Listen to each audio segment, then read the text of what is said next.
श्री महावीराय नमः। परम श्रद्धेय समन संकीर्ण चतुष्पथ आचार्य सम्राट पूज्य गुरुदेव श्री शिव मुनि जी महाराज आगम ज्ञाता आगम पुरुष पाथय भगवान पूज्य गुरुदेव श्री जितेंद्र मुनि जी महाराज संघ सेतु उपाध्याय भगवान पूज्य गुरुदेव श्री रविंद्र मुनि जी महाराज एवं आगम वासना की कक्षा में विराजमान सभी पूज्य गुरु भगवंतों के चरणों में सच्चित वंदन नमन एवं सुख साता कृष्णा। आज हम आगम वाचना में गुरु वंदना का लाभ ले रहे हैं। संथाना साधिका महासाध्वी श्री करुणा जी महासाब की सुशिष्या महासाध्वी श्री गुंजा जी महासाब एवं महासाध्वी श्री माधुरी जी महासाब आदि था।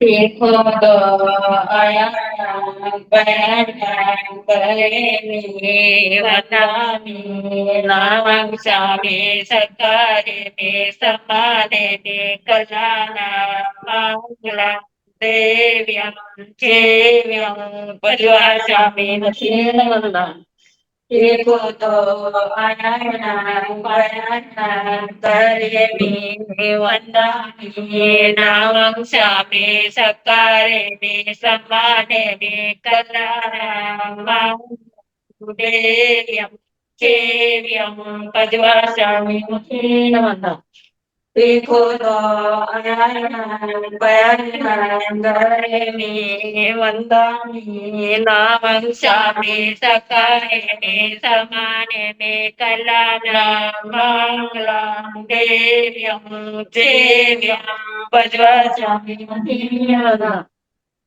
वो साता जी सबको साता है। कृपया भगवान आप श्री जी की आप श्री जी को साता करो भगवान। हाँ जी। मथेन वंदा में बोल। आज आज की तपस्या का लाभ ले रहे हैं उत्तर भारतीय प्रवर्तनी शम्मी सूर्या डॉक्टर श्री सरिता जी साहब की सुशिष्या घोर तपस्वी महासाध्वी श्री शुभा पिंकी जी साहब उपवास तरुण तपस्वी महासाध्वी श्री शमा जी साहब उपवास शासन प्रभाविका महासाध्वी श्री प्रवीण जी साहब की सुशिष्या महासाध्वी श्री हितांशी जी साहब उपवास। हम इनके तप की अनुमोदना करते हैं और सुख साता पूछते हैं। अब पूज्य गुरुदेव के चरणों में गर्भवत प्रार्थना करते हैं कि कृपया आप पधारिए और हमें आत्माओं का अनमोल ज्ञान प्रदान करें। पधारिए गुरुदेव। मथेन वंदामि साता।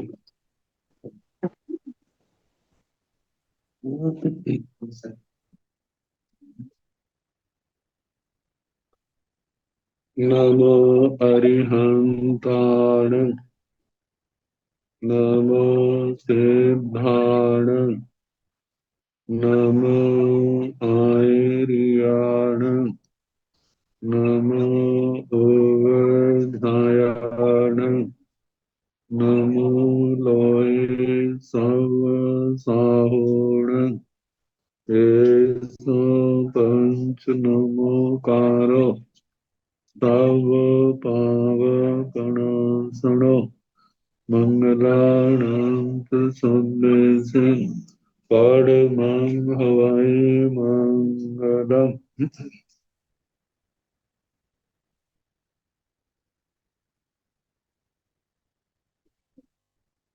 जिन शासन जिन वाणी सदा जयवंत हो, श्रवण संग सदा अविचल मंगल हो, मुक्ति को प्राप्त श्रमण भगवान महावीर स्वामी उनकी परम पावन कल्याणी भागवती वाणी वाचक प्रमुख श्री इंदर भूति गौतम आदि गणधर भगवंत युग प्रधानाचार्य परम पूज्य श्री सुधर्मा स्वामी जी महाराज उनकी परम पावन पाठ परंपरा वर्तमान आचार्य ध्यान योगी परम पूज्य श्री श्री मुनि जी महाराज एवं गुरुजन सबके पावन चरण स्रोतों में मेरा अनंत अनंत बार वंदना नमस्कार।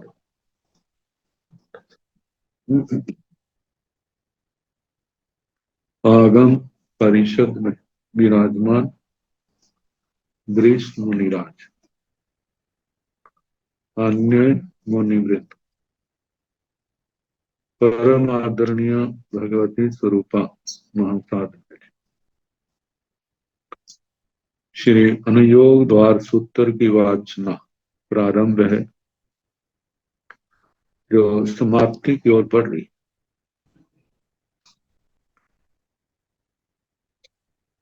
वर्णन चल रहा है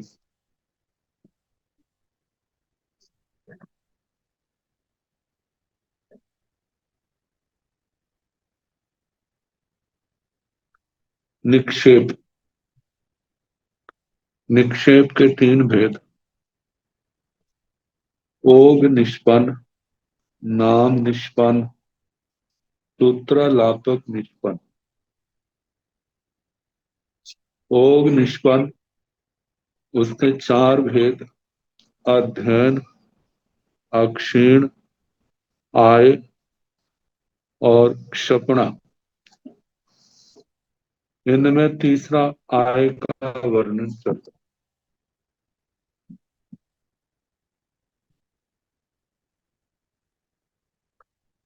आय के संबंध में चार प्रकार की आय, नाम, स्थापना, द्रव्य और भाव।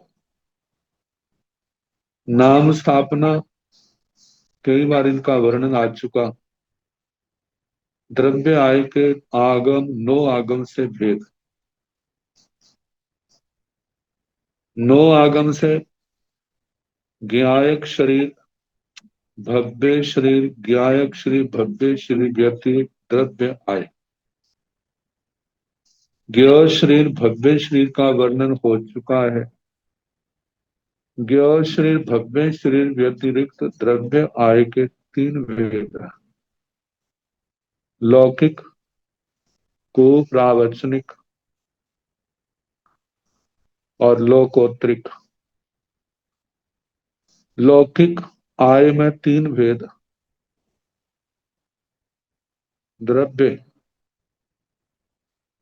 तीन भेद, सचित, अचित और मिश्र। सचित का सुनाया था द्विपद, चतुष्पद, अपद, द्विपद, दास, दासियां।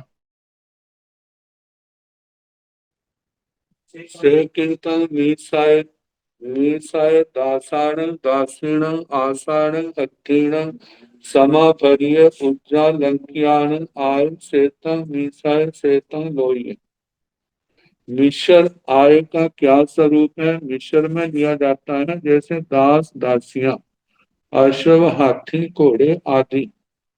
तो इनकी इनकम ये व्यक्ति रूप से ये सचित है, लेकिन इनके ऊपर वस्त्र, आभूषण आदि जो है वे अचित है। दोनों के योग से जो मिश्र बना। तो इस प्रकार इन वस्तुओं की जो आय है उसको मिश्र उसको लौकिक मिश्र आय के नाम से कहा है। सेतन लोये, इस प्रकार लौकिक आय का वर्णन हुआ। सेकिंतम कुपावनीय, कुपावनीय तिमिह पणत्ते, तंजाह सचित्ते अचित्ते मीसाय तिन्नीवी जाह लोये जाव सेतम कुपावनीय। सेकिंतम कुपावनीय, कुप्रावचनिक आय का क्या स्वरूप है? कुपावनीय तिमिह पणत्ते, कुप्रावचनिक भी तीन प्रकार की आय कही है। तंजाह जैसे के सचित्त, अचित्त, मिसाय, सचित, अचित्त, मिश्र। तिन्नी भी जहां लोये, तीनों का ऐसे ही कहना जैसे लौकिक आय का कहा था। जाव सेतम कुपावनीय, इस प्रकार कुप्रावचनिक आय का वर्णन हुआ। सचित में द्विपद चतुष्पद अपद के रूप में आया और अचित में रत्न सोना चांदी आदि आए और मिश्र में दास दासियां घोड़े हाथी घोड़े आदि आए। लोग उत्तरीय तीनिहे प्रणते तन्याह सचित्ते अचित्ते मीसाई। सेकिंतन लोक उत्तरीय लोकोत्तर आय का क्या स्वरूप है। जो ज्ञ श्री भव्य श्री श्री द्रव्य आय है उसका रूप बताया जा रहा है। तो लोकोत्तरीय तीवी है प्रणत्य लोकोत्तरिक ज्ञायक श्री भव्य श्री व्यतिरिक्त द्रव्य आय है वह भी तीन प्रकार की कही है। तंजाहा जैसे के सचित्त अचित्त मिसाई।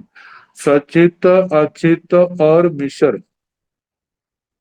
सेकिंतन सचित्ते सचित्ते सीसाण शिष्णियाण आय सेतन सचित्ते। सेकिंतन सचित्ते सचित द्रव्य आय क्या है। सचित्ते सचित है सीसाण शिष्णियाण आय जो शिष्य और शिष्यों की इनका जो लाभ है वह ज्ञ शरीर भव्य शरीर व्यतिरिक्त द्रव्य आय में आता है जो लोकोत्तर है। सेतंग सचित्त इस प्रकार सचित का वर्णन हुआ। सेकिंतंग अचित्ते अचित्ते परिगहाण बत्थाण कंबलाण पाए पुंचनाण आय। सेतंग अचित्ते। सेकिंतंग अचित्ते अचित्त लोकोत्तरिक आय का क्या स्वरूप है। अचित्ते परिगहाण बत्थाण कंबलाण पाए पुंचनाण आय। अचित्त में आया है साधु साधियों के प्रतिग्रह। प्रतिग्रह का मतलब पात्र। बत्थाण बस्तर कंबलाण कंबल पाए पहुंचना पाद प्रोचन जरजो हरण आदि की आय न आय जो है ये अचित आय है। सेतन अचित इस प्रकार अचित आय का वर्णन हुआ जो लोकोत्तर है। सेकिंतन मीसाय मीसाय शिष्याण शिष्याण सा भंडो गणाण आय। सेतन मीसाय सेतन लोकोत्तरीय सेतन जान शरीर भव्य शरीर वैरित्य दब बाय। सेतन नो आगम दब बाय सेतन दब बाय सेकिंतन मिसाई। मिशर लोकोत्तरिक आय का क्या स्वरूप है। मिसाय मिशर शीर्षाण शिष्याण स भंडोप गणाण आय। शिष्य शिष्याएं जब दीक्षा होती है भंडोपकरण बस्तर पात्र उनके पास है तो शिष्य शिष्या तो सचित्त में आ गया। जो भंडोपकरण बस्तर आदि है वो अचित्त में आ गया। दोनों के योग से वो मिश्र हो गया। तो भंडोपकरण सहित शिष्य शिष्यों की जो आय है वह लोकोत्तरिक ज्ञ श्री भव्य श्री व्यतिरिक्त द्रव्य आय। तो इस प्रकार सेतन मिशय मिश्र आय का वर्णन हुआ। सेतन लोकोत्तरीय इस प्रकार लोकोत्तर आय का वर्णन हुआ। सेतन जान शरीर भव्य शरीर वैरित्य दबाए इस प्रकार ज्ञायक शरीर भव्य शरीर व्यतिरिक्त द्रव्य आय का वर्णन हुआ। सेतन नो आगमो दबाए इस प्रकार नो आगम से द्रव्य आय का वर्णन हुआ। सेतन दबाए इस प्रकार द्रव्य आय का वर्णन हुआ। अब है भाव आय। सेकिंतंग भाव आय दुबिने पड़ते तंजा आगमोय नो आगमोय। सेकिंतंग भाव आय का क्या स्वरूप है। भाव आय दुबिने पड़ते भाव आय दो प्रकार की कही है। तंजा जैसे के आगमतोय नो आगमतोय आगम से और नो आगम से। सेकिंतम आगमतो भावाय जानाय ओव उत्ते सेतम आगमतो भावाय। सेकिंतम आगमतो भावाय आगम भाव आगम की दृष्टि से भाव आय का क्या स्वरूप है। आगमतो भावाय आगम से भाव आय जान आय ओ उत्ते आय के अर्थ को जानता भी है जितने प्रकार का बताया जा रहा है और उसके अंदर उपयोग भी है। नाम, स्थापना, द्रव्य, भाव, इन सबको जानता है और इसके अंदर उपयोग भी है। और वह आत्मा क्या होगी? आगम से भाव की दृष्टि से, आगम से भाव आय का वर्ण, भाव आए हुआ। चेतन आगम तो भाव आय, इस प्रकार आगम से भाव आय का वर्णन हुआ। मतलब वह जीव जो आय, इसके स्वरूप को अच्छी तरह जानता है और उसी के अंदर उसका ध्यान उपयोग लगा हुआ है। उस उपयोग से संपन्न जीव जो है वो भाव आय का रूप है। तो चेतन आगम तो भाव आय, इस प्रकार आगम से भाव आय का वर्णन हुआ। सेकिंतन नो आगम तो भाव आय, नो आगम तो भाव आय, दुबिये पणते तन जहा पसथ्य अपसथ्य। सेकिंतन नो आगम तो भाव आय, नो आगम की अपेक्षा से भाव आय का क्या स्वरूप है?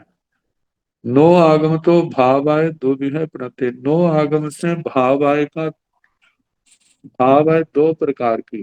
तंजहा जैसे के पसथ्य अपसथ्य, प्रशस्त अप्रशस्त।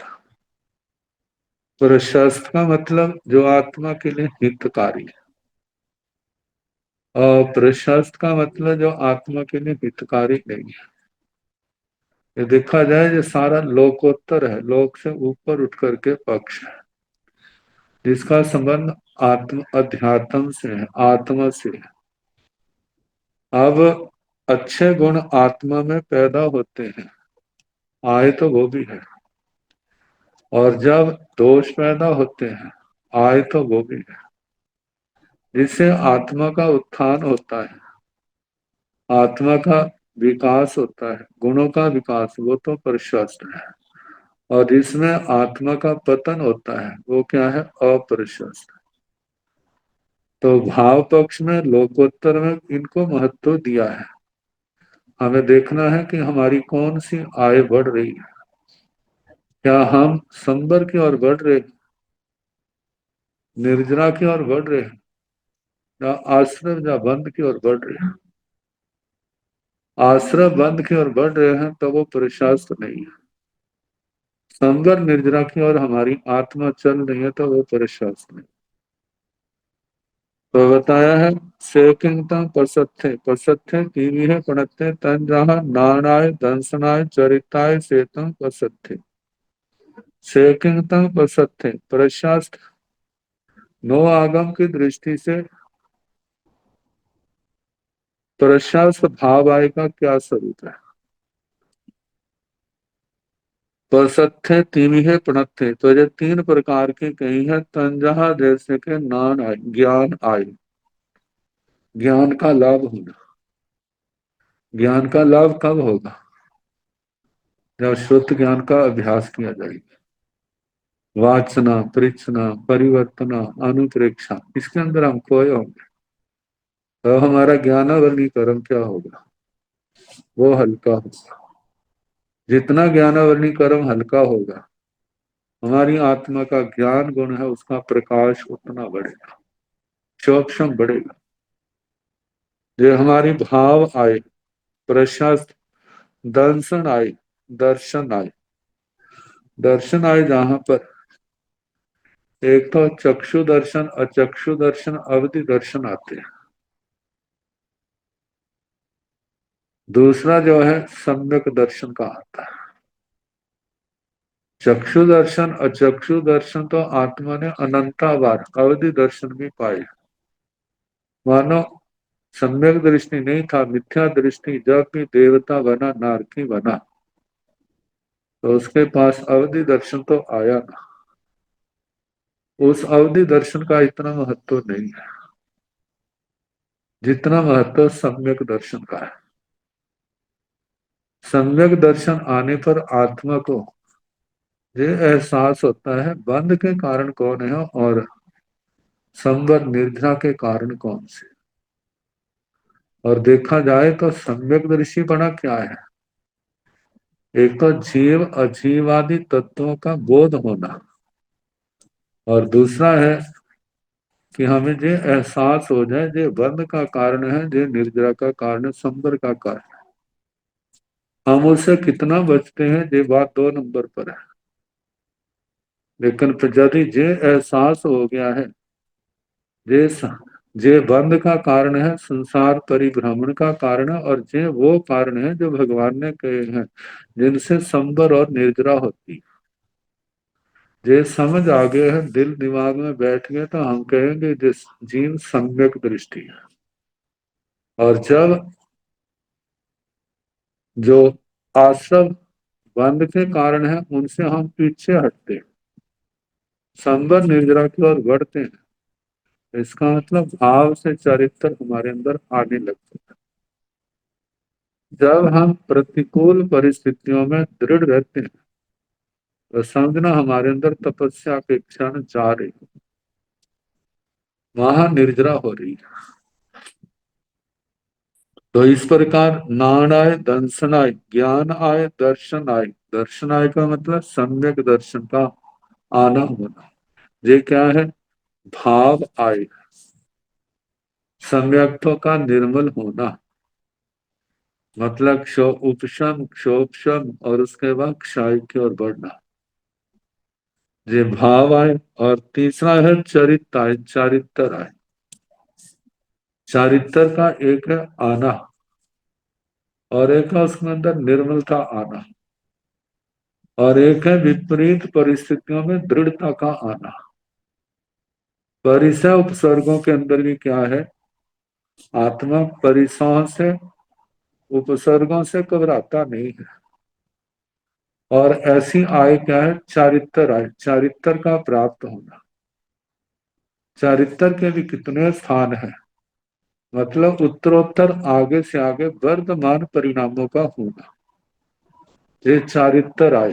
तो 3 प्रकार की प्रशस्त भाव दृष्टि से आय, ज्ञान आय, दर्शन आय, चारित्र आय। देखा जाए मुमुक्षु आत्मा का, चाहे वो साधु साध्वियां है, चाहे वो श्रावक श्राविका है, वास्तव में सचमुच में आय कौन सी है? जो भाव आय, ज्ञान आय, दर्शन आय और चारित्र आय। सेकिंगतम अपसत्य, सेतम पसत्य, इस प्रकार प्रशस्त आय का वर्णन हुआ। सेकिंगतम अपसत्य, अपसत्य 24 अप्रशस्त वे 4। अब 24 तंजहा कोहाय माणाय मायाय लोभाय। सेतंग अपसत्य, सेतंग नो आगमतो भावाय, सेतंग भावाय, सेतंग आय। सेकिंतंग अपसत्य, अप्रशस्त नो आगम, आगम की दृष्टि से भावाय का क्या स्वरूप? अपसत्य 24 जो अप्रशस्त भाव आय जो है वो 4 प्रकार की कहेंगे। तंजहा जैसे, को हाय, इच्छा में कवन सवर्ण में पाठ आते हैं ना, को हाय, मान आए, माय आए, लोभ आए। क्रोध से, मान से, माया से, लोभ से। तो जहां पर को हाय, क्रोध की आय, मान आए, मान की आय, माय आए, माया की आय, लोभ आए, लोभ की आय। अब जब गुस्से में आते हैं तो हमारा कौन सा कर्म बनता है? क्रोध मोहन। जितना हमारा ये गुस्सा क्रोध उग्र होगा उतना ही उग्र क्रोध मोहनी बंधेगा। ऐसे जितना मान के अंदर आते, विनम्रता का अभाव बढ़ता और मान बढ़ता है, तो उस समय मान मुनि कर्म, उसकी इनकम आय हो रही है। जब माया के भाव आते हैं तो माया की आय होती है।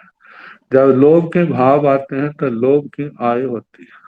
ये क्या है? अप्रशस्त है, ये संसार को बढ़ाने वाली है, चारित्र के परिणामों को हीयमान करने वाली है। आज यदि आत्मा ना समझी तो ये संसार की ओर धक्का देने वाले, संसार में फंसाने वाले, भाव आए संसार से पार करने वाले। और ये अप्रशस्त आए, क्रोध मान माया लोभ की आए, ये संसार के अंदर फंसाने वाली, इसलिए ये अप्रशस्त है। चेतन अपसत्य, इस प्रकार अप्रशस्त आय का वर्णन हुआ। सेतन नो आगमो भाव, इस प्रकार नो आगम से भाव आय का वर्णन हुआ। सेतम भाव आय, इस प्रकार भाव आय का वर्णन हुआ। सेतम आय, इस प्रकार आय का वर्णन। ये देखा जाए जितना अब जो वर्णन चल रहा है ना, बड़ा ध्यान से बार बार पढ़ने योग्य है, अनुप्रेक्षा के योग्य है। इसका संबंध हमारी आत्मा के प्रशासन पक्ष से बहुत है, जहां पर जैसे कहते हैं ना, हंस दूध और पानी को अलग अलग कर देता है। ऐसे ही जो पाठ इस समय जो चल रहा है ना, ये प्रशास्त क्या है और प्रशास्त क्या है, इसको हमारे सामने रख देता है। हम कहाँ जा रहे हैं, हमारी गति किस ओर बढ़ रही है, इसकी पहचान हो रही है इन बातों से। और ये जैसे पहले अध्ययन का वर्णन आया, अक्षीण का वर्णन आया, फिर उसके बाद आय का वर्णन आया, समय का वर्णन चलेगा। तो अब जो तीन हो गए हैं, अब चौथा है क्षपण का अधिकार, झगना। किंतन झगना, झगना चौग यहाँ पड़ता तन जहा नाम झगना, ठगना झगना, धव झगना, आगे भाव झगना। किंतन झगना, झगना का मतलब क्षपणा, क्षपणा का मतलब क्षय करना, क्षय होना। क्षपणा का मतलब क्या, क्या स्वरूप है। झबना चौग यहाँ पड़ता, क्षपणा चार प्रकार की कही है। एक व्यवहार में चलता है ना, जब खपना, खपने का मतलब वहां गुस्से से तमतमाया हुआ है, कहता बड़ा खप रहा है। तो ये क्षपणा, इसका मतलब क्या है, क्षय से है। आप गुस्से से तमतमा रहा है, कषायों की आग में झुलस रहा है, तो वो क्या कर रहा है, उसका देखा जाए तो भाव पक्ष जो उत्तम चीजें वो क्षय हो रही है, और जो उत्तम नहीं है वो चीजें बढ़ रही है। वो खपना अच्छा नहीं है। और क्षपणक तपस्वी को भी कहते हैं। क्षपणक तपस्वी को इसलिए कहा क्योंकि वो कर्मों का क्षय कर रहा है, कर्मों की क्षपणा कर रहा है। कर्मों की क्षपणा अच्छी है, वो कल्याणकारी है। तो देखना एक क्षपणा के अंदर क्या क्या आता है। झबना जो चौ मीहा प्रणता तन्हा, क्षपणा जो चार प्रकार की कही है, जैसे कि नाम झबना, नाम क्षपणा, ठवण झबना, स्थापना क्षपणा, दब झबना, द्रव्य क्षपणा, भाव झबना, भाव क्षपणा। कहते कर्म निर्जरा, क्षय, अपचय, कर्मों का क्षय, कर्मों का अपचय, इसको क्षपणा कहते हैं।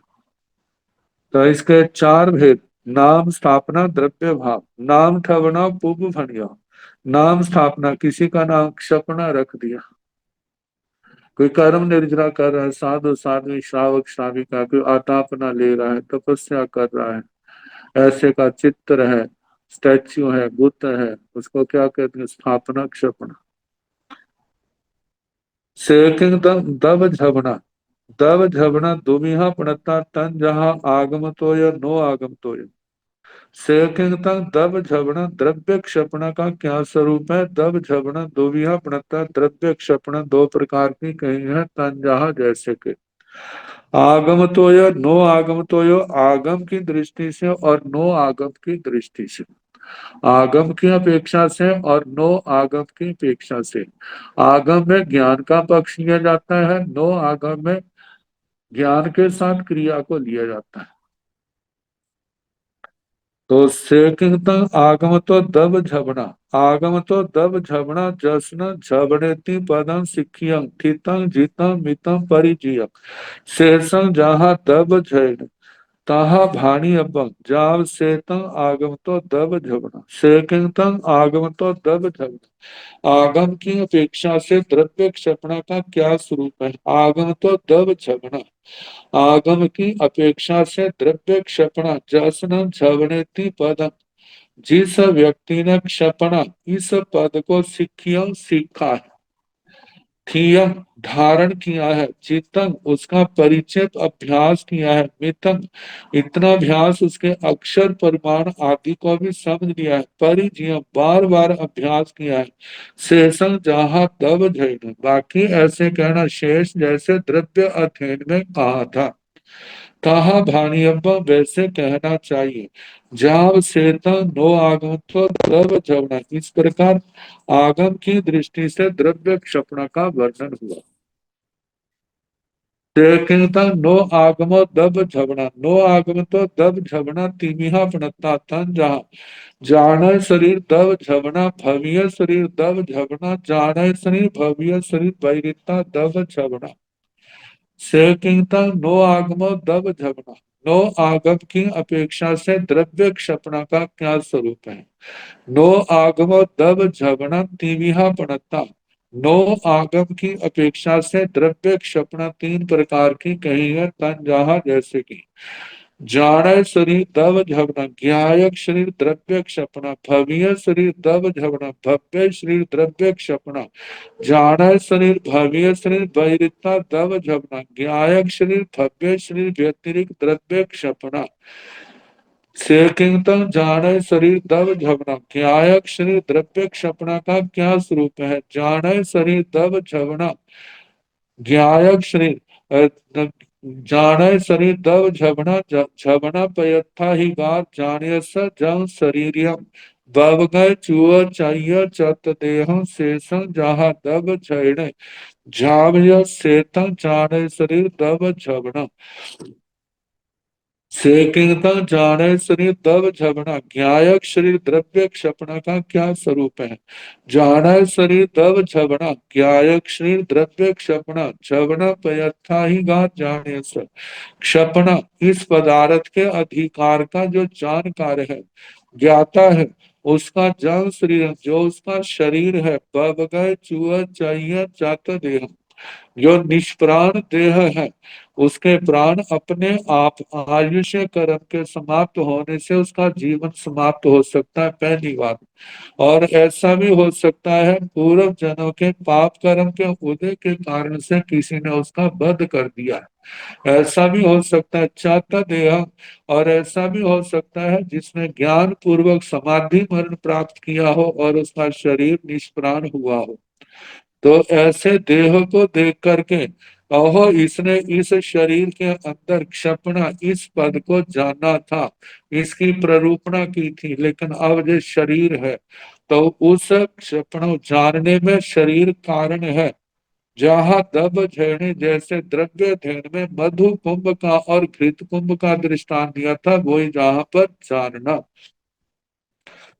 सेता जाड़ शरीर दब जबना, इस प्रकार ज्ञायक शरीर द्रव्य क्षपणा का वर्णन हुआ, सेकिंता भव्य शरीर दब झवना भव्य शरीर दब झवना जे जीवे जोनि जमण निखंते आयत्तेन जिन दिठेन भावेन झवन्ति पयं सेय काले सिक्खि सति न ताव सिक्खाई को दिठंतो जहाँ अयं भय कुंभे भविष्यति, अयम बहु कुंभे भविष्यति सेतं भव्य शरीर दब झवना, सेकिंतम भव्य शरीर दब झवना भव्य शरीर द्रव्य क्षपणा का क्या स्वरूप है, भव्य शरीर दब झवना जे जीवे भव्य शरीर द्रव्य क्षपणा का मतलब जे जीवे जो जीव जोनि जन्म निखंते जिसका अभी जन्म हुआ है, आयत्तेन इस ग्रहण किए हुए शरीर के माध्यम से जिन दिठेन भावेन जो जिन दृष्ट भाव है, झवंती क्षपणा के संबंध में इस पद को सेय काले भविष्य काल में सिक्खी सती वह सीखेगा, न ताव सीखा, लेकिन वर्तमान में वो नहीं सीखता, वो नहीं जानता, लेकिन आगे जानेगा। तो को दिठंतो जहाँ क्या दृष्टांत है, जहाँ अयं कुंभ अयं भय कुंभे भविष्यति जैसे जय घृत कुंभ होगा, अयं महु कुंभे भविष्यति जय मधु कुंभ होगा, वेतम भव्य श्री दब झवना, इस प्रकार भव्य श्री द्रव्य क्षपणा का वर्णन हुआ, से किंतम जाने शरीर भव्य शरीर वैरिता दब झवना जाने शरीर भव्य शरीर भयरिता दब जबना जहा जाने शरीर भव्य शरीर भयरिते दब माए तहा भाणी अब्बा जाग सेतन जाने शरीर भव्य शरीर भयरिता दब जबना सेतन नो आगमो दब जबना सेतन दब जबना सेतन जाने शरीर भव्य शरीर भयरिता दब जबना ज्यायक शरीर भव्य शरीर व्यतिरिक्त द्रव्य क्षपणा का क्या स्वरूप है। जाड़ शरीर भव्य शरीर वैरिता दब झवना ज्यायक शरीर भव्य शरीर व्यतिरिक्त द्रव्य क्षपणा जहाँ जैसे जाने शरीर भव्य शरीर वैरित्य तब आय तहा भाणी अब्बा जैसे ज्यायक शरीर भव्य शरीर व्यतिरिक्त द्रव्य आय का वर्णन किया था वैसे वर्णन करना। जैसे उस द्रव्य आय में तीन प्रकार के भेद किए थे, जैसे लौकिक कुप्रावचनिक लोकोत्तर। क्षपणा का मतलब क्षय होना,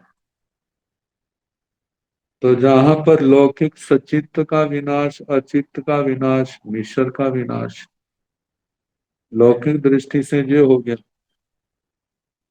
और दूसरा कुप्रावचनिक में भी सचित्त अचित्त मिश्र का वर्णन आ गया। और लोकोत्तर में देखा जाए, एक तो सचित्त अचित्त मिश्र देखें तो वो शिष्य आदि शिष्य शिष्यों के संबंध में आगे क्षपणा। एक तो क्षपणा उनके विनाश के संबंधी है, एक कर्मों से संबंधित है। लेकिन कर्मों से संबंधित ऐसा नहीं, क्योंकि वहां तो क्षपणा क्षय होना सचित अचित मिश्र में तो वही आएगा। लेकिन भाव क्षपणा में वहां अंतर आ जाएगा। तो बताए जाव सेतन जाने शरीर भव्य शरीर भयरिता दव झवना, इस प्रकार ज्ञ श्री भव्य श्री व्यतिरिक्त द्रव्य क्षपणा का वर्णन हुआ। सेतन नो आगमो दब झवना, इस प्रकार नो आगम से द्रव्य क्षपणा का वर्णन हुआ। सेतन दब झवना, इस प्रकार द्रव्य क्षपणा का वर्णन हुआ। सेकिनतम भाव झवना, भाव झवना दुमिहा प्रणता तंजहा आगम तोय नो आगम तोय। सेकिनतम भाव झवना, भाव क्षपणा का क्या स्वरूप है। भाव झवना दुमिहा प्रणता, भाव क्षपणा दो प्रकार की कही। तंजहा जैसे के आगम तोयो नो आगम तोयो, आगम की अपेक्षा से नो आगम की अपेक्षा से। सेकिंतम आगमो भाव झवना, आगमो भाव झवना झवना पयत्ता ही गार जानाय उ उत्ते। सेतम आगम तो भाव झवना, सेकिंतम आगमो भाव झवना, आगम की अपेक्षा से भाव क्षपणा का क्या स्वरूप है। आगमो भाव झवना, आगम की अपेक्षा से भाव क्षपणा है। झवना पयत्था ही गार जानाय उ उत्ते, जो व्यक्ति क्षपणा इस पदार्थ के अधिकार को जानता है और उसके अंदर उपयोग है, ऐसा जीव जो है वह आगम की अपेक्षा से भाव क्षपणा है। सेतम आगम तो भाव झवना, इस प्रकार आगम की अपेक्षा से भाव क्षपणा का वर्णन हुआ। सेकिंतम नो आगम तो भाव झवना, नो आगम तो भाव झवना दुमिहा गुणता तन जहा पसत्थाय अपसत्थाय। सेकिंतन नो आगम तो भाव झवना, नो आगम की अपेक्षा से भाव क्षपणा का क्या रूप है। कहा कि नो आगम तो भाव झवना दुमिहा प्रणता, नो आगम की अपेक्षा से भाव क्षपणा दो प्रकार की कही। तंजहा जैसे के पसत्थाय अपसत्थाय, प्रशस्त और अप्रशस्त। सेकिंतन पसत्था पसत्था चौमिहा प्रणता तंजहा कोह झवना मान झवना माया झवना लोभ झवना सेतम पसत्था। सेकिंतन पसत्था प्रशस्त भाव क्षपणा का क्या स्वरूप है। पसत्था चौविहा प्रणता प्रशस्त चार प्रकार की क्षपणा की है। तंजहा जैसे के कोह झवना क्रोध क्षपणा, किसी का क्रोध खत्म हो गया, वो क्रोध खत्म हो समाप्त हुआ है, क्रोध का क्षय हुआ है, ये क्षपणा कैसी है। ये प्रशस्त है। आगे मान झगड़ा, मान का क्षय होना, मान क्षपण, किसी का मान खत्म हो गया, कोई प्रशंसा करता है, निंदा करता है, उसके ऊपर कोई असर नहीं होता। ये मान की क्षपणा क्या है? प्रशस्त है। माया झगड़ा, माया क्षपणा, किसी का माया का दोष, माया खत्म हो गया, समाप्त हो गया, क्षय हो गया, वो माया क्षपणा, ये क्या है? प्रशस्त है। लोभ झगड़ा, लोभ क्षपणा, किसी का लोभ क्षय हो गया, लोभ क्षपणा, ये भी क्या है? प्रशस्त है। सेतन प्रसत्था, इस प्रकार ये प्रशस्त हुआ। ये तो चार का बताया ना, उपलक्षण भी तो होता है ना। उपलक्षण में ऐसा कहा जाता है, जैसे कहीं पर कौवे बहुत थे, तो किसी ने छत पर कोई चीज रखी थी, तो किसी ने कहा, एक कहावत है, काके जो दति रक्षता, कौओं से दही की रक्षा कर, वो खराब ना कर दे। और जो तो मोटी बुद्धि वाला कहते हैं, गुरु जी ने कहा कौओं से रक्षा करनी, ये कोई और कुत्ता आ जाए तो कुत्ते से रक्षा नहीं करनी। तो कहा जाता है उपलक्षण से क्या है, कौवे महाप्रमुख हैं, लेकिन कुत्ता आदि कोई बिल्ली आदि आ जाए तो रक्षा तो उनसे भी करनी। ऐसे ही कषायों की क्षपणा कषायों का नाम लिया है, लेकिन केवल कषाय ही तो नहीं, नौ कषाय भी तो है। नौ कषाय हास्य, रति, अरति, भय, शोक, जुगुप्सा, स्त्रीवेद, पुरुष वेद, नपुंसक वेद, इनकी क्षपणा भी तो होती है ना। तो इनकी क्षपणा भी क्या है? प्रशस्त है। ज्ञानावली कर्म का क्षय होना, वो भी क्या है? प्रशस्त है। दर्शनावली कर्म का क्षय होना, वो भी प्रशस्त है। मोनी कर्म का क्षय होना, वो भी प्रशस्त है। अंतराय का क्षय होना, जो घाती कर्म, इनकी क्षय क्या? प्रशस्त है। और आखिर में अघाती कर्मों का क्षय होना, वो भी क्या है? प्रशस्त है। क्योंकि जब तक अघाती कर्म है, तब तक सिद्धत्व अवस्था तो नहीं ना आएगी। तो इस प्रकार हर कर्म का क्षय होना क्या है? प्रशस्त क्षपना है। तो इस प्रकार प्रशस्त में चार कषाय लिए हैं, लेकिन उपलक्षण से सबका कर्म, आठों कर्मों का को ग्रहण कर लेगा। सेकिंतन अपसत्था, अपसत्था तीमिहा प्रणता तंजहा नाम झवना, दंसन झवना, चरित्र झवना, सेतम अपसत्ता, सेतम नो आगमतो भाव झवना, सेतम भाव झवना, सेतम झवना, सेतम ओह निपन्ने। सेकिंतन अपसत्था, अप्रशस्त, भाव क्षपण का क्या स्वरूप है? अपसत्ता तीमिहा प्रणता, अप्रशस्त तीन प्रकार की कही है। तंजहा जैसे कि नाम झपना, नाम क्षपना, नान झपना, तंजहा जैसे नान झपना, ज्ञान का क्षय होना, मिथ्यात्व आ गया, ज्ञान अज्ञान में बदल गया, या प्रमाद आ गया। जब प्रमाद नहीं था, शास्त्रों के शास्त्र कंठस्थ थे, समय समय पर परिवर्तना होती थी, वाचना पृछना परिवर्तना अनुप्रेक्षा धर्म कथा सब चलते थे। ज्ञान भी निरंतर बढ़ रहा था, श्रद्धा भी निरंतर निर्मल हो रही थी, चारित्र भी निर्मल हो रहा, उत्तरोत्तर वर्तमान परिणामों वाला था। लेकिन प्रमाद ऐसा आ गया जो आत्मा का शत्रु है। अब अंतर्मुखी से बहिर्मुखी वृत्तियां होने लग पड़ी। जब बहिर्मुखी वृत्तियां होने लगी, अब उसकी परिवर्तना नहीं होगी, परिवर्तन वाचना नहीं हो रही, परिवर्तना नहीं हो रही, परीक्षणा नहीं हो रही, परिवर्तना नहीं हो रही, अनुप्रेक्षा नहीं हो रही, धर्म धर्म कथा नहीं हो रही। इसके कारण से लोगों का ज्ञान भी घट रहा है, दर्शन भी घट रहा है, चारित्र भी घट रहा है। और इनका घटना क्या है? और इनका क्षय होना क्या है? क्षपना, जेब जेब अप्रशस्त क्षपना है। नान झवना, ज्ञान क्षपना, दंसन झवना, दर्शन क्षपना, चरित्र झवना, चारित्र क्षपना, सेतन अपसत्ता, जे अप्रशस्त भाव क्षपना है। सेतन नो आगम तो भाव जपना, इस प्रकार नो आगम से भाव क्षपणा का वर्णन हुआ। सेतन भाव जपना, इस प्रकार भाव क्षपणा का वर्णन हुआ। सेतन जपना, इस प्रकार क्षपणा का वर्णन हुआ। सेतन ओह निपन्ने, इस प्रकार ओग निष्पन्न का वर्णन हुआ।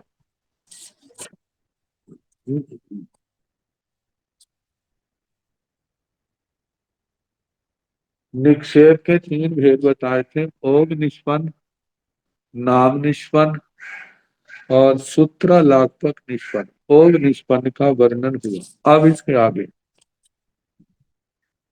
ते कीर्तन नाम निपन्ने, नाम निपन्ने सामायिक से समासा चौमीह पड़ते तंजाह नाम समाय ठवण समाय दव समाय भाव समाय। जो हमारा सर्वोत्तम प्रिय विषय है वो क्या है? सामायिक। सामायिक है तो श्रवण है, सामायिक है तो श्रवणी है, सामायिक है तो श्रावक श्राविका है। जो सामायिक नहीं है तो, और सामायिक के कितने रूप आते हैं? विशेष आवश्यक भाष्य में कहा है सम्यक समायिक, श्रोत समायिक, चरित्र समायिक। समायिक का कितना देखा जाए तो समायिक मुमुक्षु आत्मा के प्राण। ये समायिक है तो मुमुक्षु है, समायिक नहीं है तो कुछ क्या? फिर वो आध्यात्मिक थोड़ा हो गया, वो तो संसारी प्राणी हो गया। तो सेकिंग नाम निपन्न, नाम निष्पन्न का क्या स्वरूप है? अब अनुयोग में छठ आवश्यक का वर्णन चलता है। छठ आवश्यक में पहले क्या है? सामायिक। नाम निपन्ने सामायिक, कहते नाम निष्पन्न जहां पर सामायिक है। सामायिक की सारी परिभाषा आएगी जहां पर। जो भी अपने ग्रंथों में उत्तरकालीन आचार्यों ने सामायिक का वर्णन किया है तो उनका मूल आधार ज्ञान ग्रहण का जो प्रसंग है अनुयोग द्वारा। तो कहा नाम निष्पन्न सामायिक से समासा चौमीह प्रणते व संक्षेप से चार प्रकार की कही है तन जहां जैसे के नाम समाय ठवना समाय दव समाय भाव समाय। एक है नाम सामायिक, दूसरा है स्थापना सामायिक, तीसरा है द्रव्य सामायिक और चौथा है भाव सामायिक। अब जैसे पहले अध्ययन आदि का वर्णन आया, चार चार नाम स्थापना द्रव्य भाव, ऐसे सामायिक का भी वैसे वर्णन आएगा।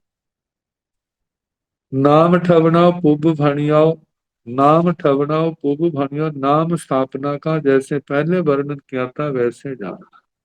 किसी का नाम सामायिक रख दिया, या किसी का नाम विरति रख देते हैं, किसी का नाम देश विरति रख दिया, किसी का नाम सरल विरति रख दिया, सामायिक। तो नाम स्थापना समाय करने वाले का चित्र है, फोटो है, मूर्ति है, स्टैचू आदि बुत आदि बना दिया। स्थापना में दव समाये भी तहे जाव से तम भव्य शरीर दव समाये। द्रव्य समाय का भी वैसे कहना, जा भव्य शरीर द्रव्य समायिक, ज्ञायक शरीर द्रव्य शरीर, ज्ञायक शरीर भव्य शरीर।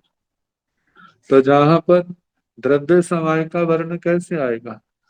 जैसे आगम से नो आगम से, आगम से कैसे आएगा? जिसने समायिक आदि के संबंध में सारा जाना अभ्यास किया लेकिन उसके अंदर उपयोग नहीं है, तो वो व्यक्ति क्या है? द्रव्य समायिक रूप है।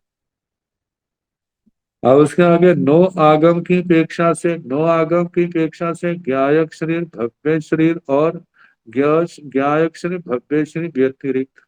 ज्ञायक शरीर में तो वह आया जिसने जाना था लेकिन अब उसका मृतक शरीर है, उस मृतक शरीर को क्या कहा जाता है? ज्ञायक शरीर द्रव्य समायिक। मतलब उस शरीर के माध्यम, जैसे दृष्टांत वही है मधु कुंभ और घृत कुंभ। और भव्य शरीर में वो आएगा जिसने, जिसका जन्म हुआ है, अभी जानता नहीं है लेकिन आने वाले समय में वह जानेगा। तो वो भव्य शरीर आ गया। अब ज्ञायक शरीर भव्य शरीर व्यतिरिक्त का वर्णन है।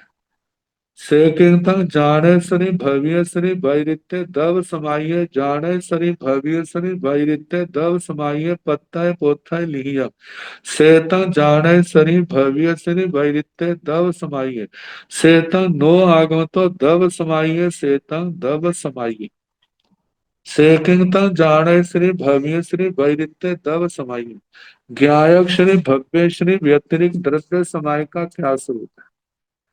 ज्ञायक जान शरीर भव्य शरीर वैरित्य दब समाये पत्ता पोथा लिया ज्ञायक शरीर भव्य शरीर व्यतिरिक्त द्रव्य समाय का पत्ता पोथा लिखिए। जैसे अध्ययन का वर्णन आया था ना, ऐसे कागज के ऊपर किताब के ऊपर लिखा हुआ समाय के पाठ है, जो पाठ मात्र समाय का पाठ लिखा है तो वो क्या है, ज्ञ श्री भव्य श्री व्यतिरिक्त। इसके संबंध में जहाँ दिया नहीं है लेकिन उसको भी हम कह सकते हैं। कैसे कह सकते हैं, मानो किसी ने समायिक तो की है लेकिन समाय के अंदर सोया हुआ है, तो उसकी समाय कौन सी होगी बना, यही आएगी ना। अच्छा मानो समायिक तो की है, चार पांच भाई बैठे हैं, ज्यादा भी हो सकते हैं कम भी हो सकते हैं, और समाय के अंदर पहना भी हो सकती है, और साथ ही विकथा का प्रसंग चल रहा है। सबने समय के पक्ष के लिए तीन चार पांच समय के पक्ष के लिए और अपनी चर्चा में चल रही। जहाँ कोई गलत लिटरेचर पढ़ रहा है, वो साहित्य जो वासना को बढ़ाने वाला है, कषायों को बढ़ाने वाला है, राज कथा है, भक्त कथा है, ये चारों भी कथाएं इनसे संबंध है जिनका, ऐसा कर रहा है। देखने को तो उसने समाय की है लेकिन वो भाव समाय तो नहीं। वो समाय कौन सी कहलाई, वो ज्ञ श्री भव्य श्री व्यतिरिक्त द्रव्य समाय कहलाई। तो ये द्रव्य समायिक जो है वो तारने वाली तो नहीं होगी। जब चार पांच समय कहता है बड़ा मजा आया, समायिक की पता भी नहीं चला, लेकिन अध्यात्म लाभ कितना हुआ। और ये देखो भगवान ने कितना हमारे सामने रख दिया है कि आप देखो आप कहाँ पर है, आत्मा को परखने की जो कसौटियां दी। आपने जैसे ना दर्पण के शिष्य के सामने देखते हैं अपना, वो तो देह दिखाई देता है, मेरी कहाँ पर मतलब के शरीर में कहाँ नुक्स है, जहां पर दोष दिखाई देता है उसको देख कर ठीक कर लेते हैं। ऐसे ये शास्त्र भी हमारे लिए दर्पण का रूप है। इनको पढ़ करके पता चलता है कि हमारे साधना कैसी चल रही है, हमारा क्या स्वरूप है, हमने कैसा बनना है, हमारा लक्ष्य क्या है और हम किस ओर जा रहे हैं। क्या सही दिशा में जा रहे हैं या नहीं जा रहे। यदि नहीं जा रहे हैं तो नुकसान किसका होगा, यदि जा रहे हैं तो लाभ किसका होगा। हम सही दिशा में जाने के लिए हम क्या कर रहे हैं, ये हमें इनको पढ़ेंगे सुनेंगे देखेंगे विचारेंगे तो हमें पता चलेगा ना। तो द्रव्य समय का क्या वर्णन आया, ज्ञ श्री भव्य श्री व्यतिरिक्त द्रव्य समय क्या है। एक तो कापी पर लिखी हुई है, और वो भी कापी पर तो लिख लिया ना उसने, आज मैंने 5 समायिकें की थी, आज मैंने इतनी समायिकें की है, लेकिन समायिकें तो की है लेकिन द्रव्य के अंदर रहे, भाव के अंदर, भाव के अंदर नहीं उतरे। जब भाव के अंदर नहीं उतरे तो वहां पर संबर निर्जरा कैसे होगी, क्योंकि इस समाय क्रिया का जो लक्ष्य है वो तो संबर निर्जरा है। हमारा ज्ञान निर्मल हो, हमारी श्रद्धा निर्मल हो, हमारा चरित्र निर्मल हो, हमारी आत्मा निर्मल हो, इसके लिए किया जाता है। तो ये जागरूक करने के लिए सारा एक सच का यथार्थ स्वरूप क्या है वो हमारे सामने आ रहा है। तो बताया जा रहा है कि सेतम जान शरीर भव्य शरीर वैरित्य दव समाई, इस प्रकार ज्ञायक शरीर भव्य शरीर व्यतिरिक्त द्रव्य समाय का वर्णन हुआ। सेतम नो आगम तो दब समाई, इस प्रकार नो आगम से द्रव्य समाय का वर्णन हुआ। सेतम दब समाइए, इस प्रकार द्रव्य समाय का वर्णन हुआ। अब है सेकिंतम भाव समाइए, भाव समाइए दो भी है बनते संज्ञा आगम तो या नो आगम तो। अब भाव समाय सच में क्या है उसका वर्णन अब आ रहा है। सेकिंगतम भाव समाय, भाव समाय का क्या स्वरूप है, भाव समाइए दो भी है प्रत्यय, भाव समाइक दो प्रकार की कही है। तंजाहा जैसे कि आगम तो या नो आगम तो, एक आगम की अपेक्षा से और एक नो आगम की दृष्टि से, एक ज्ञान के उपयोग की अपेक्षा से और एक क्रिया की अपेक्षा से। एक आगम तो भाव समाइए, आगम तो भाव समाइए, भाव समाइए पयत्था ही गार जान आए। उब उत्ते सेतं आगम तो भाव समाइए, से किंतन आगम तो भाव समाइए, आगम की अपेक्षा से भाव समाय का क्या स्वरूप है। आगम तो भाव समाइए, भाव समाइए पयत्था ही गार जान आए। उब उत्ते, आगम की अपेक्षा भाव समाई, भाव समाय के पदार्थ, भाव समाय के शब्द क्या है, उनके अर्थ क्या है, उसको जानने वाला और उसके अंदर उपयोग है। मानो किसी ने सामायिक सूत्र पढ़ा, उसके एक एक शब्द को जाना और उसके अर्थ को भी समझा। अब वो जैसे खाना पचाते हैं ना, ऐसे ध्यान अवस्था में अनुप्रेक्षा में आ गया। अब वो चिंतन कर रहा है कि सच में समायिक का क्या स्वरूप है, और उस समायिक के अर्थ के अंदर उसका उपयोग लगा हुआ है। ऐसी आत्मा को कहा है कि वो आगम की अपेक्षा से वो भाव समायिक है। उसको एहसास हो रहा है जे सच में समय का स्वरूप है, इसके अंदर आत्मा को स्थित होना चाहिए, इसके अंदर आत्मा को गति करनी चाहिए। ऐसे उपयोग वाला आत्मा जो है वो भाव, आगम की अपेक्षा से भाव समायिक है। सेतंग आगम तो भाव समाये, इस प्रकार आगम की दृष्टि से आगम की अपेक्षा से भाव समाय का वर्णन हुआ। अब सेकिंग तक नो आगम तो भाव समाये, अब आएगा नो आगम की अपेक्षा से भाव समाय का क्या स्वरूप है। नो आगम तो भाव समाये, जस सामान्यो अपा संजमे नियमे तवे, तस सामायं होई ई केवली भाष्यं, जो समो सब भूए सो तसे सो थावरे सुय, तस समायं होई ई केवली भाष्यं।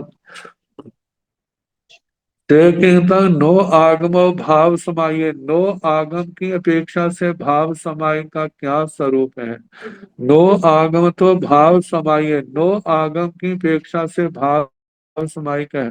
जस समानियो अपा संयमित नियमित हवे, जस जिस आत्मा ने समानियो अपा, समानीत है आत्मा, संयमित नियमित तपसी, मतलब जिसने अपनी आत्मा को संयम में स्थापित किया है, नियम में स्थापित किया है और तप में स्थापित किया है, जो अरिहंत परमात्मा के द्वारा संयम का स्वरूप बतलाया है उसके अंदर स्थापित किया है।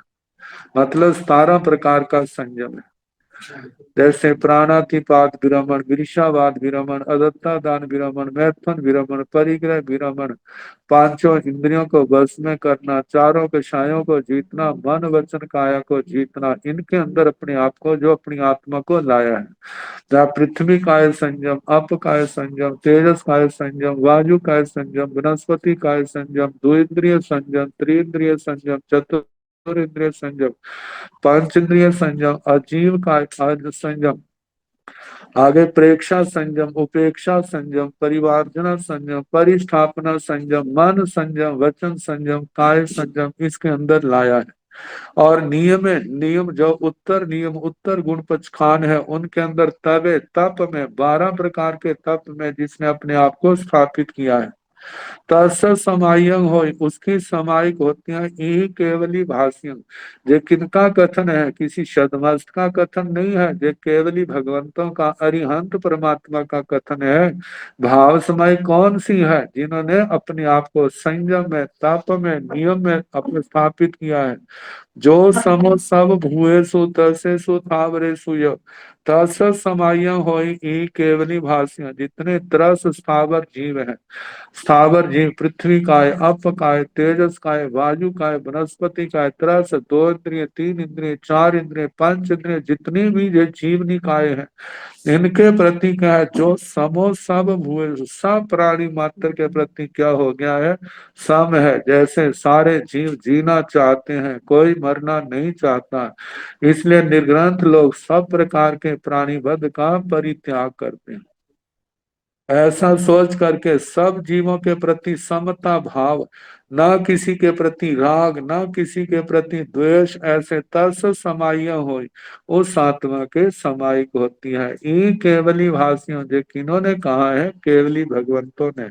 अब इसके संबंध में जो और वर्णन आएगा, कल तो रविवार है, सोमवार को जैसे समय होगा उसके अनुसार कराने का प्रयास किया जाएगा।